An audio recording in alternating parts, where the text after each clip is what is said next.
Selamat pagi. Assalamualaikum warahmatullahi wabarakatuh. Salam sehat untuk kita semua. Teman-teman yang sedang berlayar, semoga selalu terjaga keselamatannya ya. Apalagi ini cuaca biasanya di akhir tahun tentunya eh, cukup beberapa tempat agak ekstrim ya. Sorry, udah awal tahun ini ya. Awal tahun. Ya, selamat tahun baru 2026. Ya, dari mulai akhir tahun sampai awal tahun biasanya memang terjadi pancaroba. Itu di mana-mana ya, apalagi di samudra. Ya, intinya tetap teman-teman hati-hati ya, jaga kesehatan dan keselamatan. Oke, jadi terkait budaya keselamatan, ya tolong utamakan selalu keselamatan. Nah, ini di dalam pertemuan kali ini saya ingin membahas terkait beberapa hal yang biasanya dijadikan eh, apa namanya ketika ada pemeriksaan ya dari kelas. Ini kebetulan kelasnya kelas Ajax ya, International Association Classification Society. Jadi kelas yang Ajax. Ya tentu Ajax ini banyak ya. Di antaranya salah satunya adalah BV atau Biru Veritas ya. Jadi ada hal-hal yang patut diperhatikan terutama di kamar mesin dan saya yakin teman-teman semua paham ya. Yang pertama yang normalnya yang selalu diperhatikan itu adalah retention of oil on board. Jadi berapa sisa atau kandungan ya oli di kamar mesin. Itu selalu tercatat. Apalagi yang umumnya diperiksa adalah sludge tank ya atau oil discharge. Ini yang patut selalu dijadikan perhatian. Makanya di setiap kapal itu mandatory atau bahasa bahasa lazimnya itu wajib tersedia adanya oil record book. Kemudian tentu yang kedua adalah kebersihan kamar mesin. Jadi kebersihan kamar mesin juga tentu merupakan hal yang patut diperhatikan ya. Jadi tentu semuanya teman-teman saya yakin memahami tentang kebersihan di kamar mesin. Tidak boleh ada kebocoran, kemudian juga tentu tersedia tempat sampah ya atau garbage dan juga tentunya good housekeeping. Semuanya itu dalam keadaan bersih. Kemudian auxiliary engine pun demikian. Tentu tidak boleh ada kebocoran ya, no leaks, all in working order. Jadi semuanya itu dalam keadaan siap digunakan atau siap pakai ya. Tidak boleh ketika ada surveyor atau ada auditor kondisi kamar mesinnya sedang di overhaul namanya. Itu tentu harus ada laporan. Kenapa?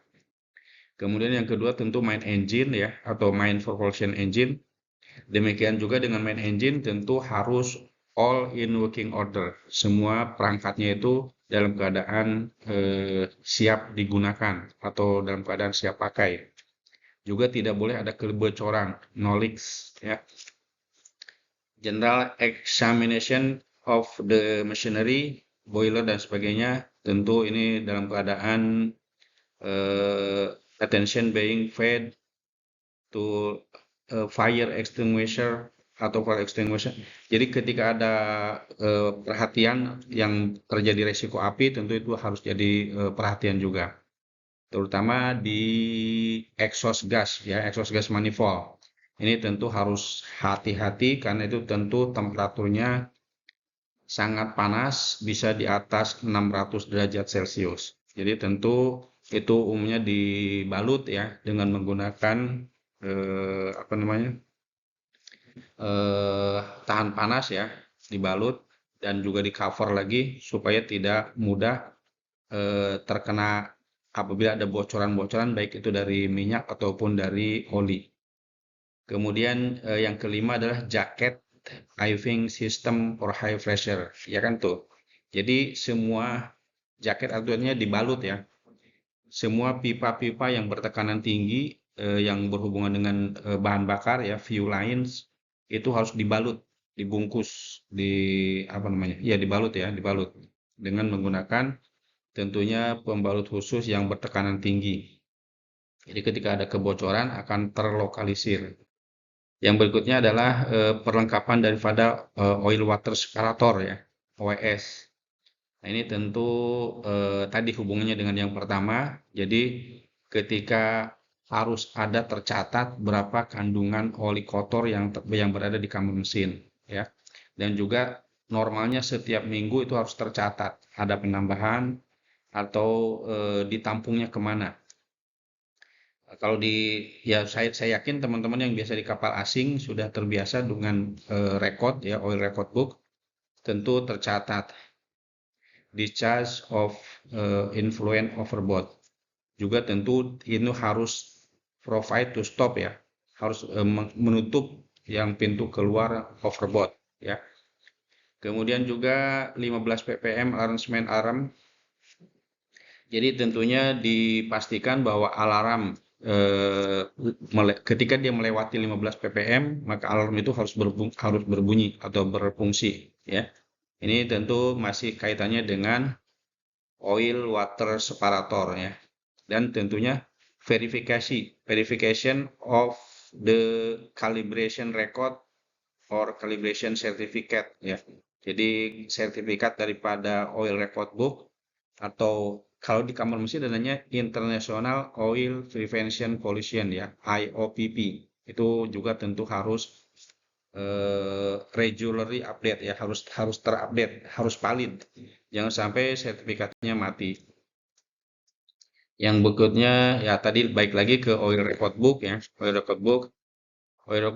record book ini wajib ya sesuai dengan Marvel Annex 1 7378 confirm ya, confirm itu complete page signed by master, dan apabila sudah diisi secara penuh maka nakoda akan menandatanganinya.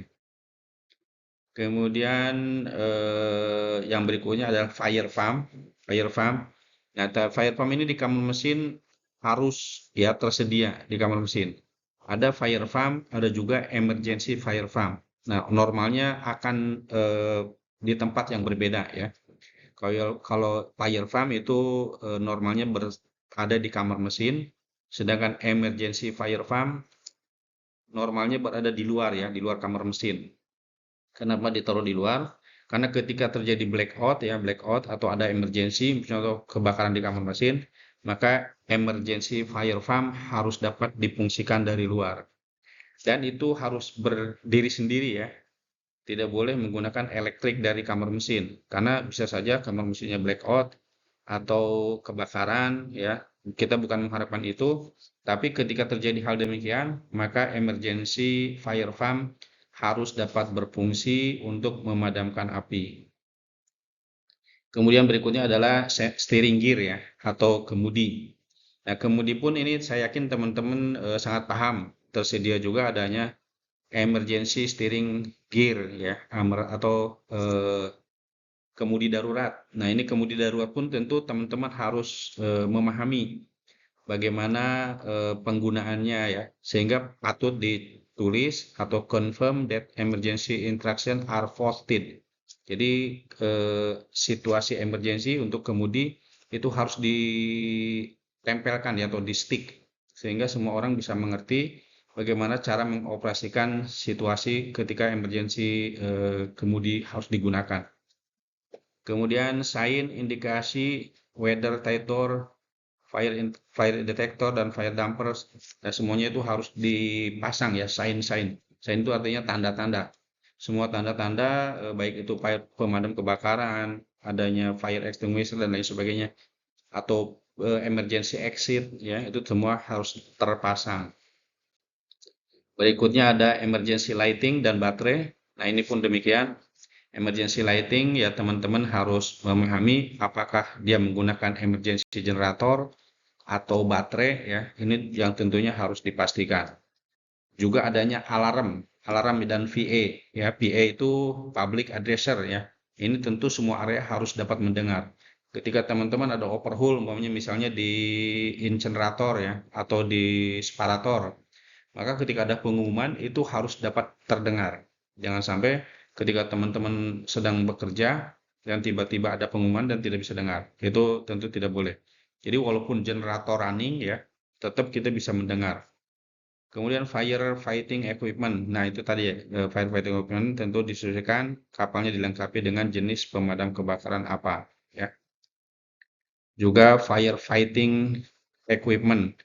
Nah, firefighting ya tentu termasuk diantaranya ada baju tahan api dan sebagainya ya. Breathing apparatus ini harus suitable dan charged ya, harus tersedia dan dalam keadaan lengkap. Juga berikutnya ada watertight door, weather tight door. Weather tight door itu jadi pintu kedap cuaca ya, pintu kedap cuaca. Jadi ketika kapal belayar harusnya tertutup ya, harusnya tertutup. Tapi kadang-kadang ada kalanya teman-teman buka karena panas ya. Itu yang silakan disesuaikan, tapi ketika situasi emergency usahakan harus betul-betul kedap dan bisa tertutup ya. Apalagi kita tidak terharap adanya ada kebakaran ya. Ketika terjadi kebakaran akan mengaktifkan CO2 sistem, ya tentu itu harus betul-betul rapat tertutup. Sehingga apabila ada kebocoran pun ya, ketika ada kebocoran maka akan terlokalisir. Oke.